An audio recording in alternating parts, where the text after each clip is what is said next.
This spiced chocolate spread is 100% vegan, sugar-free and really healthy. This can simply be eaten with toast or with fruits, or can be created into these really yummy spiced chocolate energy bites and spiced chocolate milk, the recipe to which I shall share in the next video. All the ingredients of this spread can be found in the description box below, so please do check them out. First step, in a mixer grinder, we'll add in all the spices. So I've got here 1-inch cinnamon stick, 3 cloves, 3 cardamom pods and 5 peppercorns, and we shall grind this to a coarse mixture. Once that's ready, we can add in 30 grams of ground almonds. This is just crushed almonds. You can use any nut of your choice. Half a teaspoon of ginger powder, and crush it fine until the almonds start to release their oil.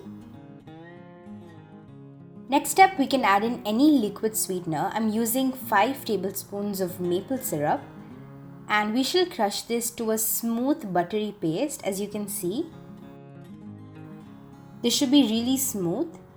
Now we can add in 180 grams of date paste. These are just de-seeded dates, and along with it we'll add in 3 tablespoons of pure cocoa powder. We'll have to blend it to a smooth paste. If you wish, you can always add in some milk or water to make it a thinner consistency, but that will reduce its shelf life. Next step is to add in half a teaspoon of vanilla essence and 1/4 teaspoon of salt, and blend it again to a smooth paste. We can spread this on toast, top it up with some fruits and nuts, and enjoy. The spread tastes really good by itself, but it can also be used to create new recipes like these energy bites and a spiced chocolate milk, the recipe to which I shall be sharing in the next video. So thank you so much for watching. Until next time, this is Sakshi signing off. Bye!